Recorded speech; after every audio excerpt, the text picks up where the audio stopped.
আজি এয়া এইফালে মাংস আনি থৈ দিছোঁ বনাবৰ কাৰণে ডাৱৰীয়া বতৰ তাৰপিছত এইফালে এয়া কোমোৰা কাটি লৈছোঁ কোমোৰা লগত আজি ব্ৰইলাৰ মাংস বনাই খাম ৰেচিপিটো শ্বেয়াৰ কৰিম আপোনালোকক ঠিক আছে মই দেখাই আছোঁ বাৰু এইখিনি কাটি লওঁ কোমোৰাখিনি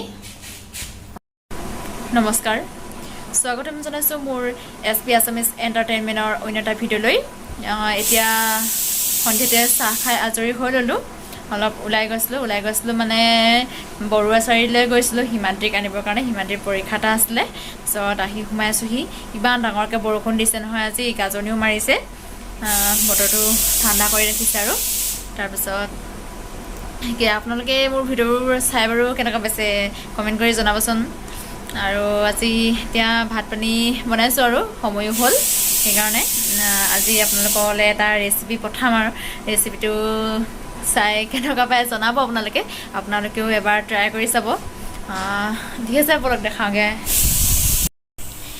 এইফালে এয়া কুকাৰত ভাত তুলি থৈছোঁ আৰু এইফালে দালি পাতি দিছোঁ আৰু এইফালে নহৰু গুচাই লৈছোঁ আজি মাংস আছে মাংস বনাম কোমোৰাৰ সৈতে এয়া কোমোৰা কাটি লৈছোঁ দেখাইছিলোঁ আপোনালোকক মই কোমোৰা কাটি লোৱা ঠিক আছে চাই থাকক ভিডিঅ'টো শেষলৈকে অলপো স্কিপ নকৰাকৈ এয়া কেৰাহীত মই তেল দি লৈছোঁ আৰু তেলখিনি এতিয়া অলপ পাক যাবলৈ দিম এয়া মই কেৰাহীত পিঁয়াজ দি দিছোঁ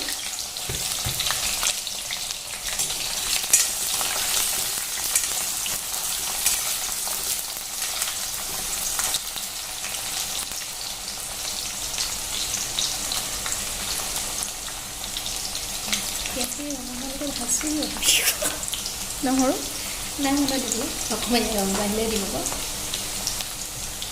এয়া পিঁয়াজখিনি তেলত দি পিনি অকণমান মানে আমলৰি বৰণটো অহালৈকে অলপ ৰাখিম তাৰপিছত নহৰুটো দি দিম এয়া পিঁয়াজখিনি অকণমান ৰঙচুৱা ৰংটো আহিছে আৰু এতিয়া আদা নহৰু যি খুন্দি থৈ দিয়া সেয়া দি দিছোঁ মই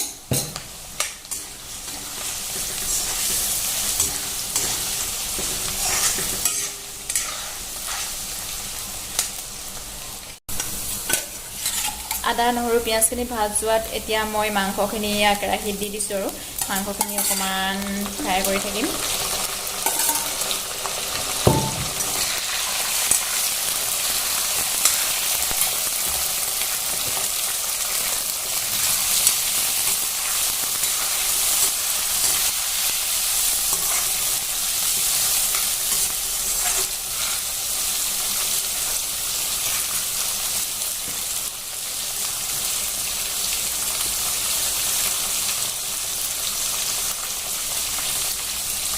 এয়া হালধি অলপ দি দিছোঁ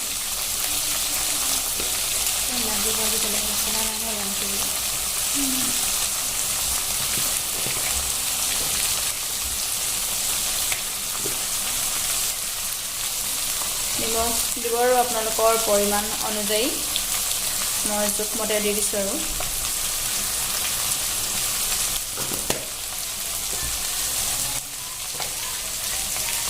আজি আমাৰ ৰুমত মানে মছলা নাই চাবলৈ নহ'ল আছিলে নে নাই মছলা আনদিনা আনি থৈ থাকে যে সেইকাৰণে চাব নহ'ল আজি ৰেড চিলি পেকেট এটাহে আছে সেয়াই অলপ দি দিব লাগিব আৰু বাকী গৰম মছলা অলপ আছে সেয়া মিক্স কৰি আৰু দি দিম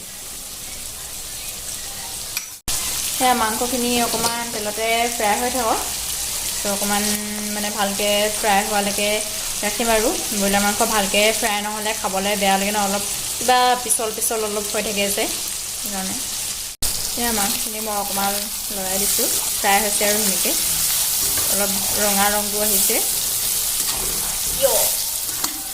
এয়া চব মই ভিডিঅ' কৰি আছোঁ কেমেৰা আগৰ চিত্ৰলেখা আঙুলটো দি দিছোঁ এনেকুৱা মানে হেৰি দুষ্ট মানুহ আছে সেয়া মছলা অলপহে আছে মই মছলা সেয়াকৈ দি দিছোঁ আৰু ৰেড চিলি আৰু গৰম মছলা অলপ মিক্স কৰি পিনি বেছিকৈ ৰেড চিলিও নিদিওঁ চিত্ৰলেখা মানে ৰেড চিলি দিলে খাব নোৱাৰে পুৰে তাইক সেইকাৰণে অকণমান দি দিছোঁ আৰু ঠিক আছে এইখিনি মই অকণমান ভাজি লৈ লওঁ তাৰপিছত কোমোৰা দি দিম আৰু কোমোৰা দিলে মানে দেখাম আপোনালোকক একেবাৰে এতিয়া মাংসখিনি পূৰা ৰঙা হোৱালৈকে ফ্ৰাই কৰি থাকিলোঁ। ইয়াত ধুনীয়াকৈ ফ্ৰাই হৈ গ'ল। এতিয়া মই কোমোৰাখিনি দি দিছোঁ, কোমোৰা আৰু আলু। কোমোৰাটো অলপ সৰু সৰুকৈ কাটি দিছোঁ আৰু তেতিয়াহে ভালকৈ গলি যাব।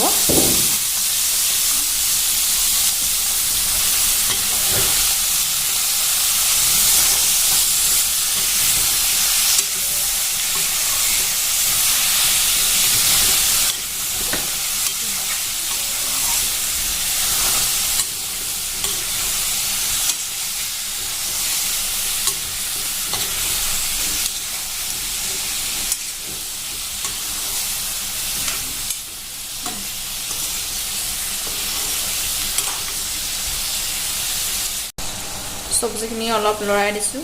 ইয়াৰ কোমোৰাখিনিও ধুনীয়াকৈ গলি গৈছে আৰু এনেকৈ লৰাই লৰাই ভাজি থাকিব।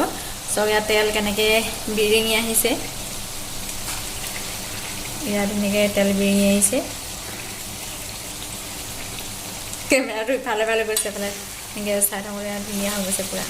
কোমোৰাটো ধুনীয়াকৈ গলি গৈছেগৈ, পূৰা ধুনীয়া গোন্ধ ওলাই গৈছে। ইয়াত দেখাইছে কোমোৰাবোৰ ধুনীয়াকৈ গলি গৈছে, একদম মানে খাওঁ খাওঁ লাগি গৈছে আৰু গোন্ধত। এতিয়া অকণমান পানী দি দিম আৰু মাংসবোৰ ইয়াত ধুনীয়াকৈ সিজি গৈছে। এয়া অলপ পানী দি দিছোঁ।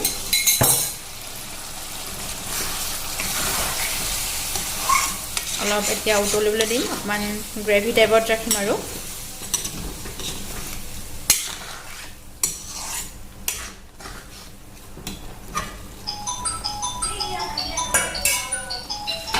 এতিয়া অলপ ঢাকনটো দি ৰাখি থৈ দিছোঁ। এয়া আমাৰ মাংস ৰেডি হৈ গৈছে আৰু পানীটো অকণমান দিছোঁ যে শুকাই গ'ল। এয়া ধুনীয়া কোমোৰাখিনিও ধুনীয়াকৈ গলি গৈছে, ধুনীয়া হৈ গৈছে। এতিয়া গেছ অফ কৰি দিছোঁ আৰু ইমান একেবাৰে খাব টাইমত লগ পাম আৰু আপোনালোকক। এয়া আমাৰ খানা ৰেডি হৈ গ'ল, এয়া মাংস ৰেডি হৈ গ'ল। এইফালে হিমাদ্ৰী কোঁৱৰে মাংস এয়া বাঢ়ি লৈছে আৰু পূৰা তেল বিৰিঙি আছে। ঠিক আছে, আমি ভাত খাই লওঁ এতিয়া। চিত্ৰলেখাক দেখাই দিছোঁ আৰু সদায় দেখাই থাকোঁ নহয়। বোলে উৰ্বশী, এইফালে হিমাদ্ৰী কোঁৱৰে ভাত বাঢ়ি লৈছে খাবলৈ। ঠিক আছে, ঠিক আছে, এতিয়া খাই লওঁ ভাতটো। আৰু আজিৰ ৰেচিপিটো কেনেকুৱা পালে জনাব আপোনালোকেও এবাৰ বনাই খাই চাব। হয়তো সকলোৱে খায়ে কিজানি চাগে বনাই পিনি এনেকৈ।